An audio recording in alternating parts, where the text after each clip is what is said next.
bɛɛ ni sɔgɔma ani tile ani wula ani su a tulo bɛ a bila n balimakɛ Konima Jara de kan na dɔw b'a fɔ a ma Solo dɔw b'a fɔ a ma ko Solojan. Donc bi n bɛna kuma impôt de kan parce que ne bɛ kɔfɛ ça fait plus de 22 ans.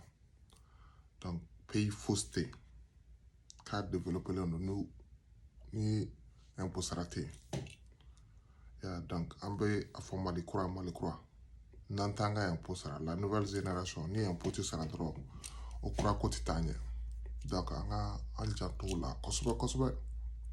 ni so ninnu ni ma n'i ka so san wari minnu bɛ i bɛ wari minnu sara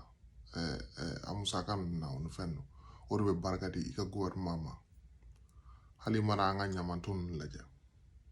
n'i y'a ye bɛn tɛ yen k'a ta ka taa n'a ye o kɔrɔ notre gouvernement est faible. O kɔrɔ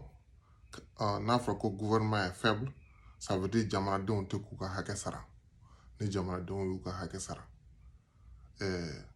état mairie ninnu olu bɛ se ka bɛrɛlen ninnu san ka mɔgɔw sara ka ɲama ninnu cɛ ka bɔ an da la o ni ji nɔgɔ minnu bɛ tɛmɛ olu yɔrɔ bɛ se ka aménager. N'i y'a ye gouvernement est faible seulement o kɔrɔ les citoyens an tɛ ka an jɔyɔrɔ fili. Donc ne ka wele bi mɔgɔ bɛɛ de ma. Donc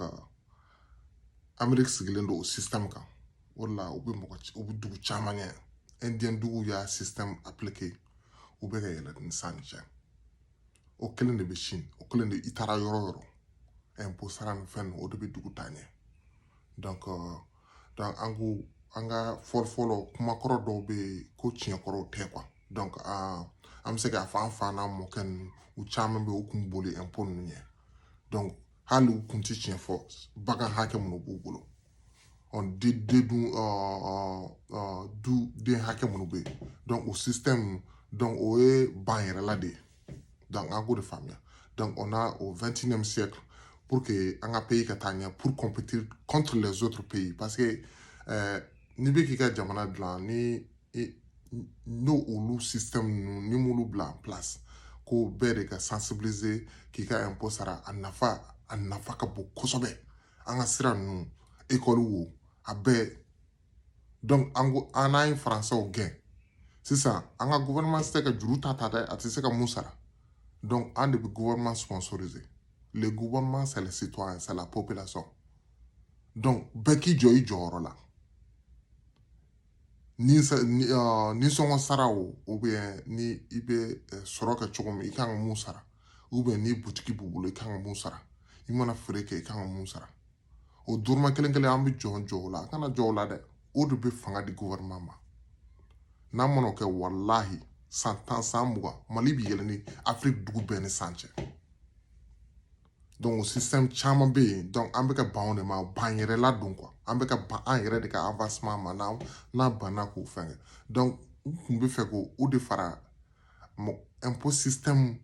ta ye k'i bɛ wari di fufu la n'i ye gouvernement ɲɛnama sɔrɔ mun tɛna wari ɲagami donc i bɛ impôt sara n b'a dɔn an ka gouvernement dɔw tɛmɛna n'i mana wari d'u ma an bɛ se k'a fɔ an fa ninnu tile la i mana wari di i b'a sɔrɔ a tɛ se a se yɔrɔ la. Sisan minnu bɛ yen sisan an ka danaya ni an ka fɛn fitu ta k'a d'u ma u bɛ baara kɛ n'a ye u y'a yira an na fana u bɛ baara kɛ. N'an ko faransi ka taa o de tun bɛ juru ni fɛn ninnu jɔ an ka école maître ninnu ni école so cogoya ninnu bɛɛ ye. Ni gouvernement ye n'an ye gouvernement supporter k'u gɛn donc an de bɛ gouvernement sponsoriser parce que olu de tun bɛ deli kɛ. Donc fɔn minnu bɛ kun barrière de fɔn minnu tun bɛ yen u bɛɛ tigɛlen don sisan donc an b'an yɛrɛ de ta pour que k'i yɛrɛ ta a tɛ taa wari kɔ dɛ. Donc wari bɛ bɔ yɔrɔ jumɛn jamanadenw. Donc an kana ɲinɛ impôt nafa ka bon dugu maintenance o ni hali minnu b'an ɲɛ pour que u ka tiɲɛ fɔ olu ka siyɔrɔ n'u ka denbayaw taliw ni fɛn o bɛɛ bɛ impôt kɔnɔna la. Donc an k'an jija an jɔyɔrɔ ye mun ye Maliko la an k'an jija an k'an ka impôt sara a sara tuma fana na an kana ɲagami o ni fɛn n'i y'a ɲagami i bɛ k'i yɛrɛ de feere. Donc an bɛ segin o jɔnya kelen ma tubabuw bɛ tila ka na an mara tugun donc n'an bɛ fɛ ka bɔ o mara kɔnɔ dɔrɔn an ka impôt kɛ an t'an fɛ an kana ɲina impôt kɔ dɛ a nafa ka bon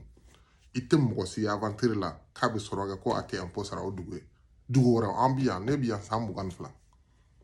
donc hali mana vélo san n bɛ taa impôt sara hali vélo donc o de la u ka dugu bɛ mɔgɔ caman ɲɛ i mana moto san i bɛ taa impôt sara hali minnu bɛ minɛn kelen fɛn fɛn b'i ka butigi kɔnɔ i mana fɛn fɛn sara impôt bɛ yɛlɛ sanfɛ u b'a fɔ ko taxe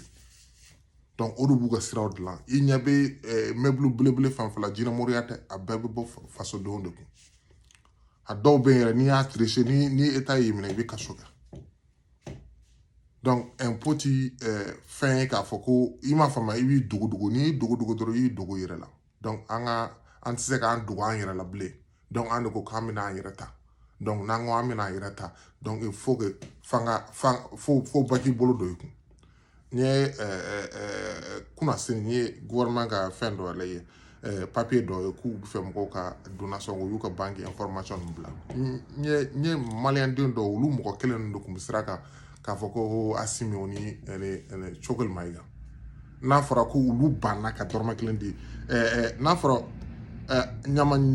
bɔ dɔw dun bɛ kule e ka ɲama sigilen n'a Mali kura ko ɲama tɛ taa e bɛ k'i ka impôt sara wa e tɛ k'i ka impôt sara o ɲama bɛ taa cogo di a bɛ taa n'a yɛrɛ ye yan bɛnniw de bɛ taa n'a ye ni bɛnni dun ti état bolo dun donc an k'an ka impôt sara pour que état ka se k'an ta donc bɛɛ de faso jɔ o ti gouvernement ta ye dɛ an de bɛ gouvernement sponsorisé an maliden ninnu an de bɛ gouvernement sponsorisé donc u ye fɛn mun de hali ni bɛɛ ko 12 millions de population o ye Mali ye n b'a dɔn o numéro kɔrɔlen don quoi ni bɛɛ ye 100 di an ka état ma ɲaman ti i ka da la i bɛ ɲaman fɛn fɛn bila a bɛ taa parce que o ye milliard de o bɛ multiplier par 12 i mana 500 CFA 100 ni bɛɛ ye 100 bɔ k'a di état ma sisan ça c'est des milliards donc malidenw na donc adamaden an bɛɛ kelen fanga ka bon n'an bɛɛ y'an jɔ an jɔyɔrɔ la donc gouvernement tɛ se ka siri rusila a tɛ se ka siri Europe dugu fosi la chinois wa non n'i y'i ka indépendance ta i tɛ se k'i jigi da mɔgɔ wɛrɛ kan i b'i jigi da i ka jamanadenw de kan anw de bɛ se ka jamana nin bɔ ɲɔgɔn na fɛ taa ɲɛ Rusi tɛ se ka se dɛ an bɛ kelen don k'an tɛgɛ bɔ Faransiw bolo an hakili la an jigi o non i b'i jigi da i yɛrɛ de kan an yɛrɛ malidenw donc an bɛɛ k'an ka impôt sara donc i mana ka impôt sara i mana so kura jɔ i mana o impôt ninnu sara fɛn o de bɛ gouvernement lataa ɲɛ o de bɛ fanga di gouvernement ma a tɛ se ka siri a tɛ se ka taa jurujuguw ta ou bien ka taa réunion juguw signer o ni yurugu ni fɛn ninnu na pour que i ka gouvernement ka tile ye ka taa donc o de kun don n b'o o de don n dɔgɔninw o ni kɔrɔkɛw ni minnu tulo bɛ n na u ka o faamuya impôt jɔyɔrɔ ka bon kojugu a ka bon kojugu jamana tɛ taa ɲɛ ni impôt tɛ yen jamana tɛ taa ɲɛ fewu ni impôt tɛ yen